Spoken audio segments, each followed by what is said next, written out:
They brought me into this project because I have a lot of experience in media and photography and some video, and teaching that to others because I did spend time at a place called Voices Inc. It was a former youth center here in Tucson where they would teach youth photography and journalism skills, and it kind of shut down a bit after a recession. They weren't able to keep their doors open. That really hurt me. Before going into there, I was going through a lot of problems. I was struggling a lot with school. I was hanging out with the wrong kinds of people. A lot of them were gang affiliated, and I came very close to being stuck in there with them. I did get jumped in. I did do a lot of drugs, and I didn't expect to come out of there alive. That's where I was then. I didn't see a future for myself. I didn't have any sort of belief in what I could do and who I am. But this place really changed that for me. They showed me the potential that I never even knew was there. I think everyone should have had the experience that I did. This is something that Pima County really needs, a place where youth can learn what they want to learn and meet people who they never would before and just become the person who they want to be. Okay, hold on a second. We're getting ahead of ourselves. Let's go back to the beginning.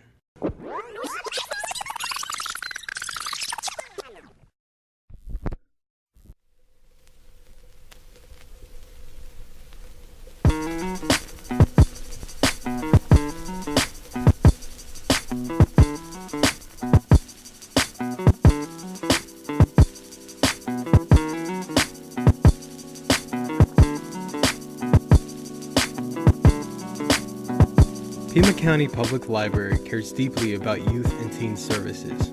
The library's dedication to supporting young people has evolved over the years, but has always been rooted in preparing them for their future. The library applied for a $100,000 Learning Labs planning grant offered by the MacArthur Foundation and Institute for Museum and Library Services.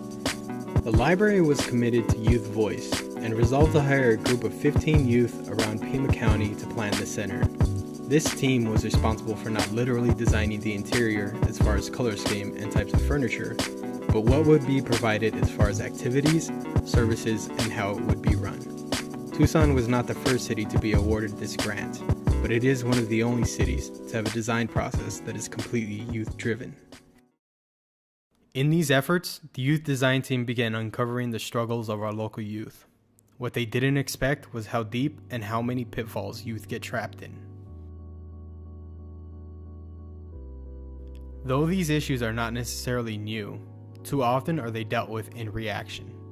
What this space can offer is a way to deal with the cause of these obstacles instead of the effect.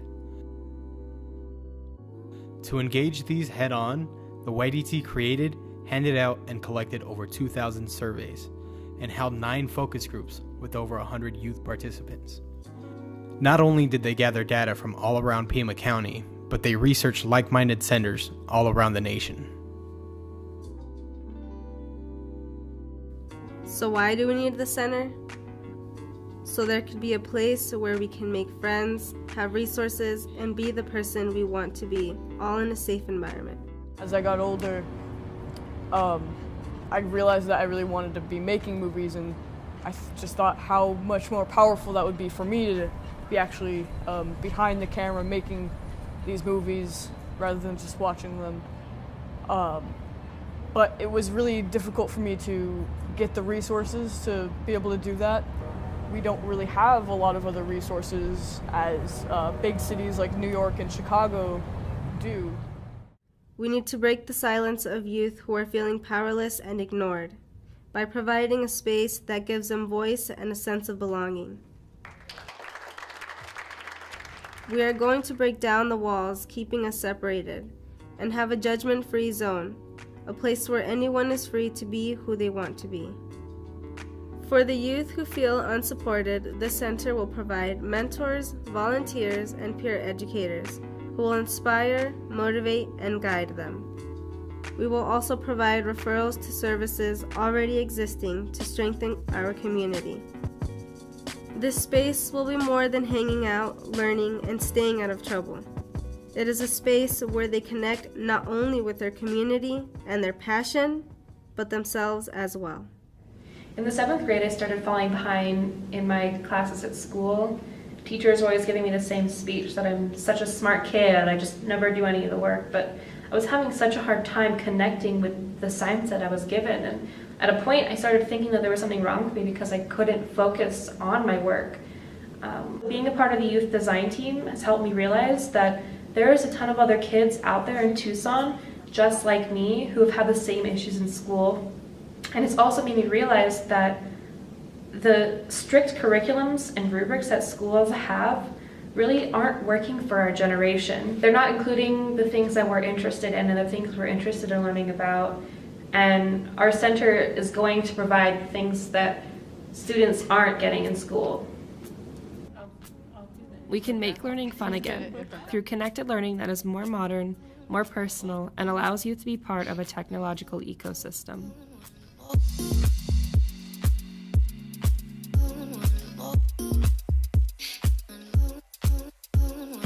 In our center, youth will drive their learning experience in collaboration with mentors, as opposed to having a figure of authority who is constantly telling them what to do.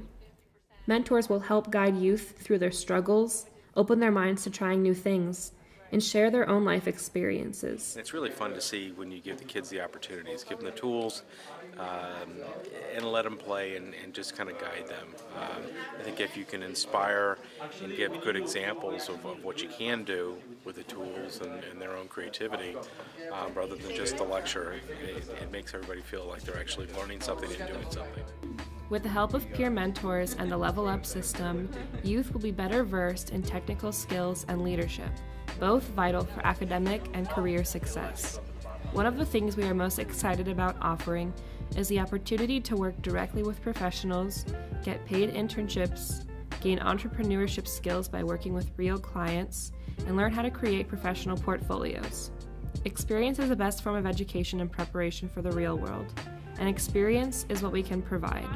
As a sophomore in high school, I decided that I needed to single-handedly reform TUSD because I felt like students didn't have a voice in what they were doing and that they felt disenfranchised and unheard and like their education wasn't in their hands, and that frustrated people and frustrated me and made me feel disengaged and like I didn't want to really be a part of my education, and I didn't really want to succeed as a result of that. And that's why I'm really passionate about this project, because I truly believe that it can change the educational paradigm in this community, and it can make us believe and realize and help students to express their voice in whatever way works for them. This center is going to help them blossom and help our community blossom by spreading through a network of action and of independence and of creation and of youth really taking charge of their lives and their futures. And to be a part of that is so exciting on a personal level and exciting on a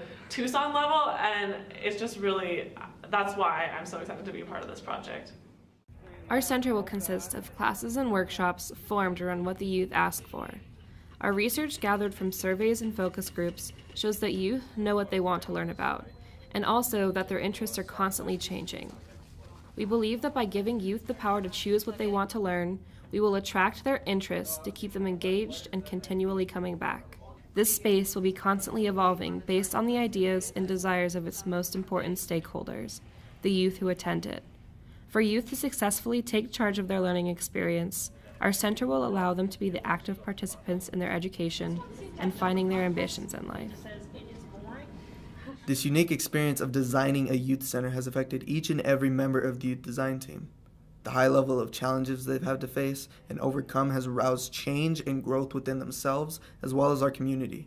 I'm actually working hard, and to actually have someone to tell me, like, good job, like I'm thankful for you, like, to be here. Like, to me, that just means the world.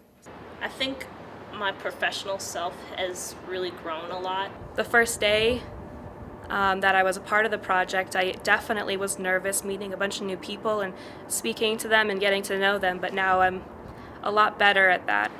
I'm more reflective and more involved in the way that my community functions and really being able to help people. With all of this transformation, one would say that this group has been very successful in what they have done. But what is success? The definition is the accomplishment of an aim or purpose.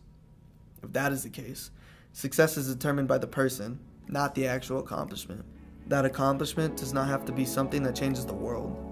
It could be something as small as getting up early enough for your morning jog, finishing a book, or even completing a homework assignment. Being able to support your family or even yourself. If the little things can be considered an achievement, then why do youth feel that success is impossible to gain? It's simple. Teens feel unsuccessful because the idea of success has been put up to someone else's standards. Through this center, not only will we help youth to feel successful, but to discover their own meaning of it, to show teens that they do not have only one solid road to achieve something, but multiple paths, with some being made on their own. By leaving the responsibilities up to the youth and take control of the supervisory roles, only then will they learn true independence and be masters of their futures. To me, success is helping others and being happy while you're doing it. I think success is also yourself being happy because, well, I mean, I feel like you can't fully help other people if you aren't happy in what you're doing. I feel like success never ends. So you could always just keep on grabbing, and just as long as you're doing something that you really like, that you really love doing, and that you're passionate about. I mean, if that's successful to you, then I'm all for it, you know? It's about being comfortable and content with what you have while working to be better at what you want to be better at, but not trying to see happiness and success as this far off thing, but to see it as doing what you love right now. I think it's just finding where you feel you fit at that point in your life. And that can always be changing. That can always be something that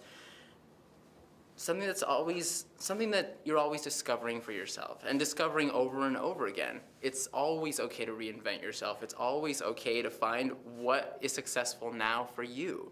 Because what's successful now for you is yours and nobody else's. Our vision is a thriving youth community where all youth are passionate, empowered, connected, and use their voice to create a better world. We will do this by providing opportunities for young people to explore and develop their curiosities in collaboration with adults and peer mentors. We're building a space that is safe, Comfortable, welcoming, Diverse, accessible, inclusive. Space where youth will connect to their interests, have a leadership role, and take part in their community. Not only are we the solution to these problems, but we are the voice behind them. We are not just here to give breath to an empty shell, but we want to fill it with the energy and passion and all the other motives we had when we came into this project. We are the Youth Design Team.